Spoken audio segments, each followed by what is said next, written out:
नमस्कार दोस्तों, मेरा नाम है चंद्रा तिवारी। स्वागत है आप सबका फिर से एक बार आपके अपने YouTube channel GK education centre में। दोस्तों आज हम बात करेंगे हेल्थ एंड न्यूट्रिशन से जुड़े हुए जीके के क्वेश्चंस के बारे में। दोस्तों यह पार्ट 2 है। चलिए शुरू करते हैं। पहला क्वेश्चन ये रहा, विटामिन सी का रासायनिक नाम क्या है? दोस्तों आरआरबी असिस्टेंट स्टेशन मास्टर 2005 में यह क्वेश्चन पूछा गया था। इसका सही उत्तर है option B, ascorbic acid. Vitamin C या एल एस्कॉर्बिक अम्ल मानव एवं विभिन्न अन्य पशु प्रजातियों के लिए अत्यंत आवश्यक पोषक तत्व है। ये विटामिन के रूप में कार्य करता है। कई प्रकार की उपापचयी क्रियाओं हेतु एस्कॉर्बिक अम्ल का आवश्यक होता है। अगला प्रश्न यह रहा, निम्नलिखित विटामिनों में से कौन सा शरीर में जमा नहीं होता है? इसका सही उत्तर है विटामिन सी। दोस्तों चूंकि विटामिन बी और सी वाटर सोल्यूबल विटामिन होते हैं, इसलिए इनका जमा हमारे शरीर में नहीं होता है। यह मूत्र के साथ शरीर से बाहर निकल जाते हैं। अगला प्रश्न यह रहा, कौन सा विटामिन प्रतिरक्षा प्रदान करता है? इसका सही उत्तर है ऑप्शन ए, विटामिन ए। अगला प्रश्न यह रहा, निम्नलिखित में से कौन सा विटामिन जल में घुलनशील है? एसएससी 2001 में यह प्रश्न पूछा गया था। इसका सही उत्तर है ऑप्शन डी, विटामिन सी। दोस्तों विटामिन ए, डी, ई, के ये सब फैट सोल्यूबल हैं, जबकि विटामिन बी और सी वाटर सोल्यूबल है। अगला प्रश्न यह रहा, प्रातःकालीन धूप मानव शरीर में निम्नलिखित में से कौन सा विटामिन उत्पन्न करता है? एसएससी 2002 में यह प्रश्न पूछा गया था। इसका सही उत्तर है विटामिन डी। अगला प्रश्न यह रहा, मछलियों के लीवर में तेल में किसकी प्रचुरता अधिक होती है?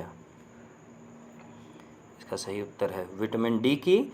मछलियों के यकृत यानी लीवर में विटामिन डी की प्रचुरता होती है। विटामिन डी का रासायनिक नाम कैल्सीफेरॉल है।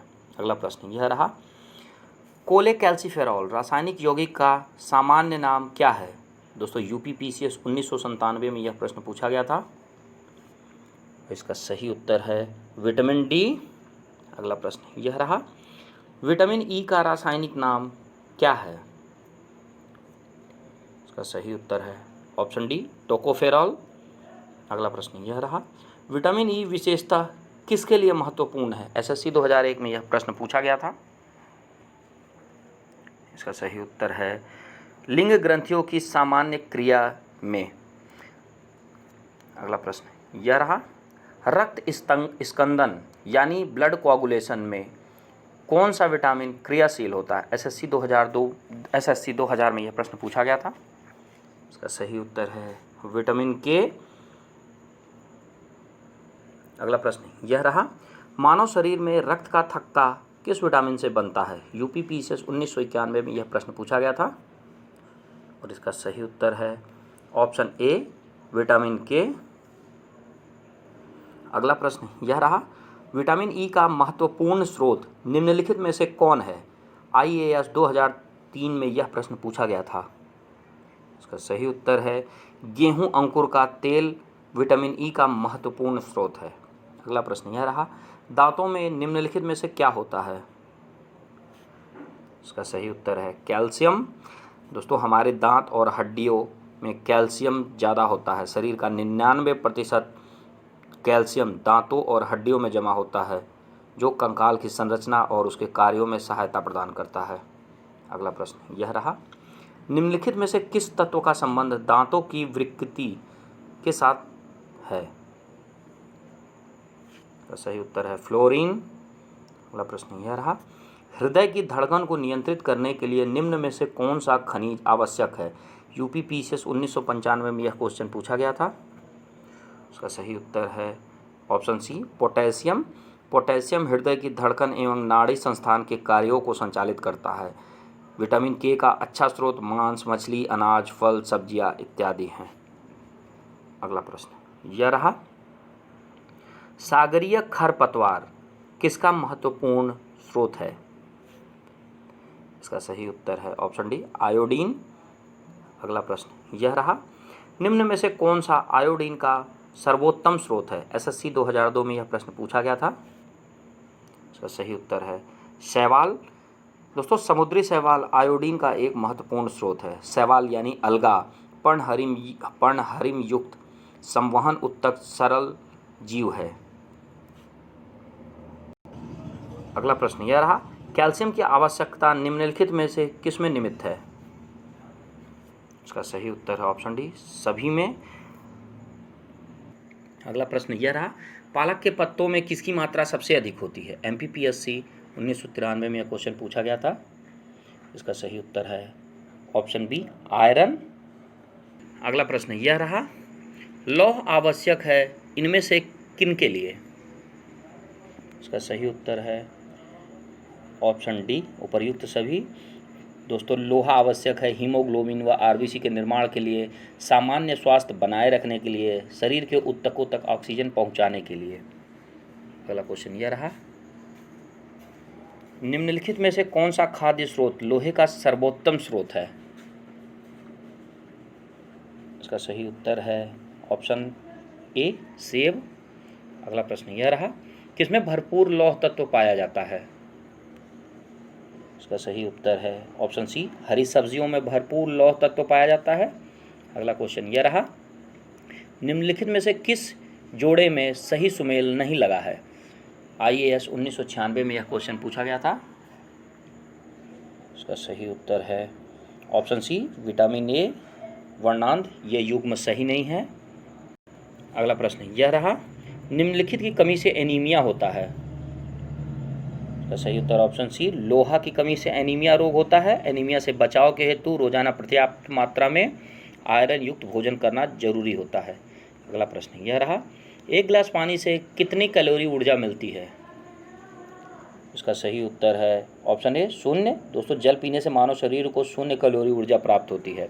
अगला प्रश्न यह रहा, केंद्रीय खाद्य प्रौद्योगिकी अनुसंधान संस्थान कहाँ स्थित है? इसका सही उत्तर है ऑप्शन डी, मैसूर में। Central food research institute Karnataka राज्य के मैसूर में स्थित एक संस्थान है। अगला प्रश्न यह रहा, टाइफाइड से शरीर का कौन सा अंग प्रभावित होता है? इसका सही उत्तर है आंत। शुरुआत में इस बीमारी में आंतों में ही संक्रमण होता है। टाइफाइड यानी मियादी बुखार एक ऐसी बीमारी है जिससे रोगी एक लंबे समय तक पीड़ित रहता है। अगला प्रश्न यह रहा, पेचिश रोग के लिए उत्तरदायी प्रोटोजोआ कौन सा है?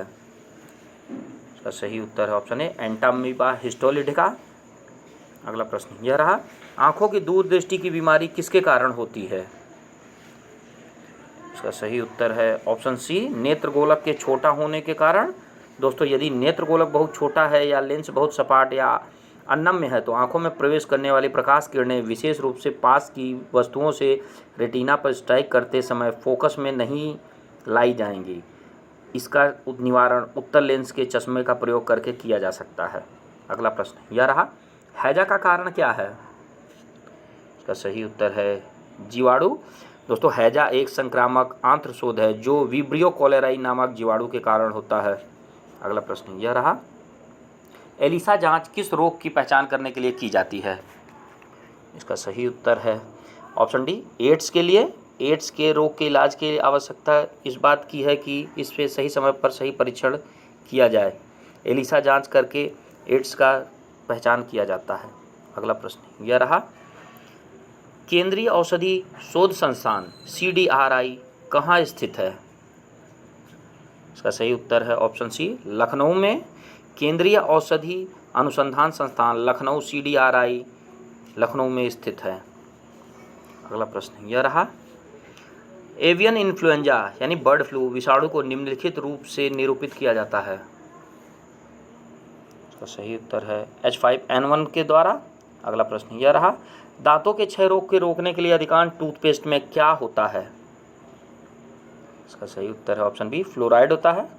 अगला प्रश्न यह है, खसरा रोग का कारक क्या है? इसका सही उत्तर है विषाणु। खसरा एक वायरल इन्फेक्शन है जो श्वसन तंत्र में होता है। यह एक संक्रामक बीमारी मानी जाती है और एक व्यक्ति से दूसरे व्यक्ति में संक्रमित श्लेष्म या लार के जरिए फैलती है। अगला प्रश्न यह रहा, कैंसर के उपचार में निम्नलिखित में से किसका प्रयोग किया जाता है? इसका सही उत्तर है ऑप्शन सी, कीमोथेरेपी।